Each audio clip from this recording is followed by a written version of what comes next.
Please subscribe.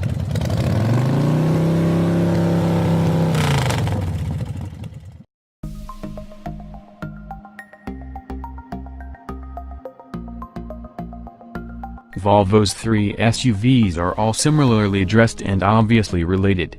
But line them all up, and the new compact Xc40 stands out. Like maybe dad left the elegant mom who birthed the XC60 and XC90 for the cute pixie barista from the artisanal coffee shop. Not to forgive the wandering eye of Volvo's paterfamilias, but this styling departure was actually carefully calculated to convince upscale millennial buyers that this newcomer isn't just a chip off the old sensible, safety-first Volvo block. So how different does the sibling look? Does it at least have its father's eyes? Well, the Thor's hammer LED headlights, a styling cue of the other Volvo crossovers, have morphed into something more akin to Loki's scepter here. The XC40 borrows the XC90's grille but wears it inside out.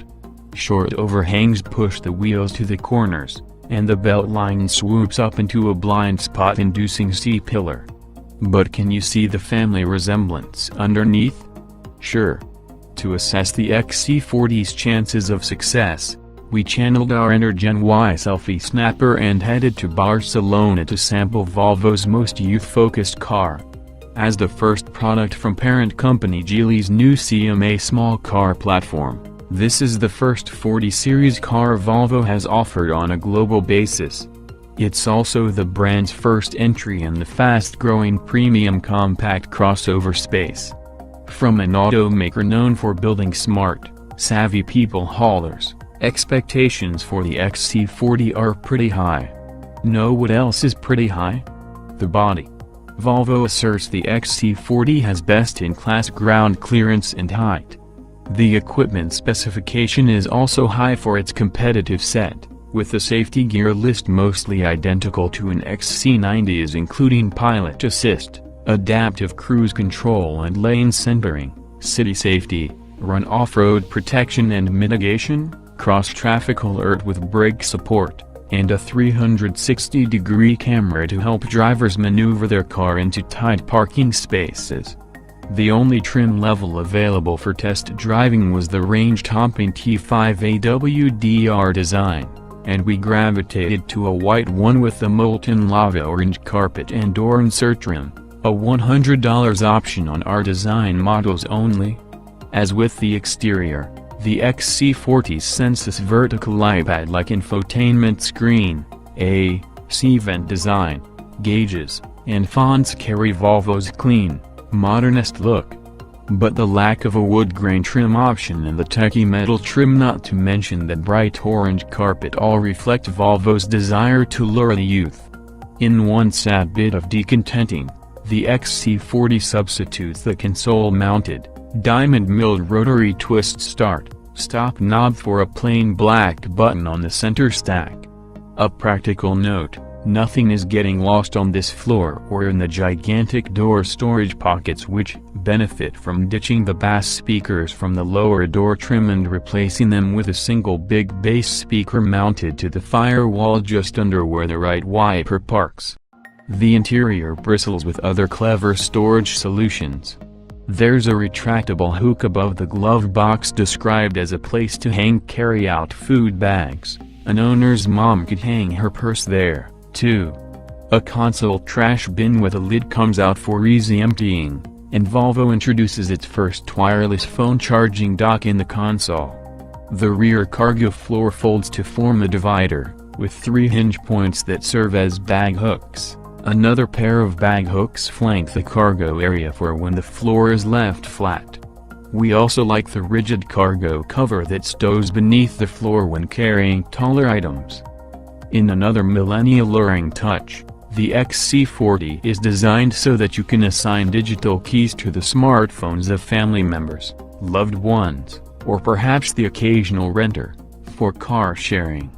And the XC40 won't force you into an arranged marriage involving laborious purchase or lease negotiations with a dealer. You can effectively swipe right on an app and hook up with one for as little as a year. See sidebar. Now to the hardware. The XC40 T5 models are powered by a 2.0-liter turbo that's rated for 248 horsepower at 5,500 revolutions per minute and 258 pounds-to-feet between 1,800 and 4,800 revolutions per minute. The engines in the senior XC5s make 2 more horses and reach peak torque 300 revolutions per minute earlier. A T4 front-drive base model will trail the T5 to market, outfitted with a smaller turbocharger producing 14.3 pounds of boost, down from the T5's 20.0, so output peaks at 185 horsepower and roughly 195 pounds-to-feet. Full specs are not yet available. In other markets, the XC40 will introduce Volvo's forthcoming i3 engine making 150 horsepower and 207 pounds-to-feet, and we could yet see hybrid and/or fully electric variants. The XC40 uses its elder sibling's 8-speed automatic, ratios and all. The all-new CMA platform employs struts in front and a fully isolated 4-link rear suspension.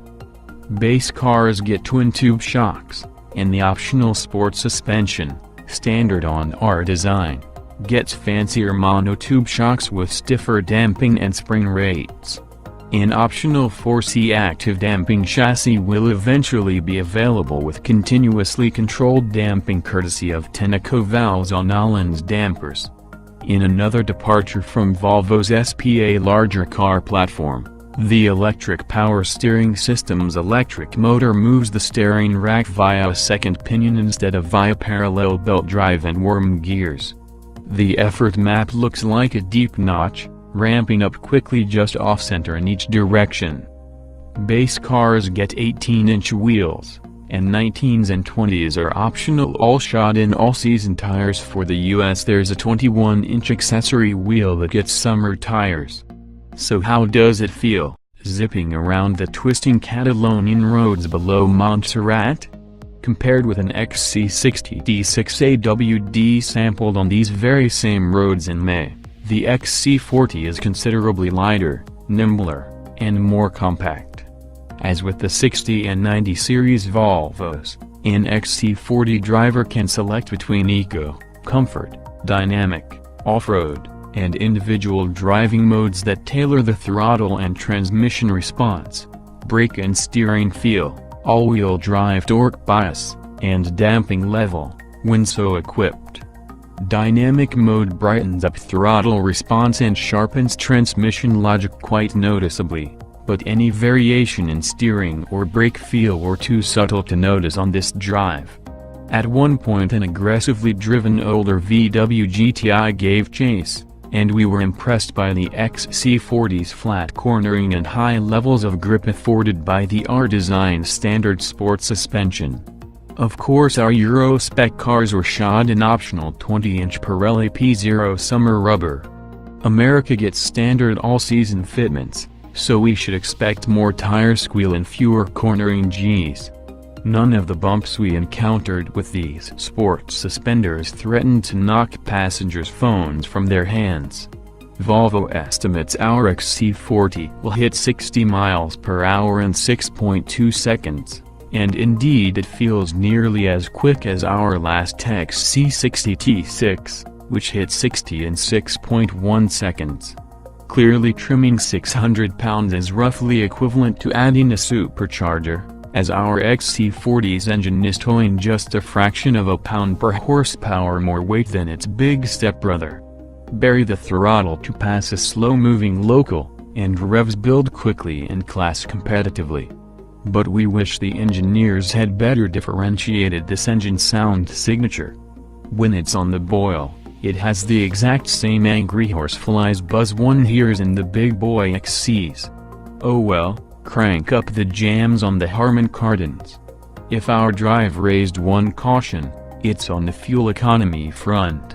If the computer's self-reporting is to be believed, we managed just 22 miles per gallon over 180 miles or so, probably half of which was gentler highway cruising. Customer deliveries are expected in the second quarter of 2018. Before then we'll ask our own millennial staffers to rank this wild suite amongst its Eurasian peers: the BMW X1, Audi Q3, Infiniti QX30, and Mercedes GLA class. Their eagerness to assume the task might be our first clue to the vehicle's success.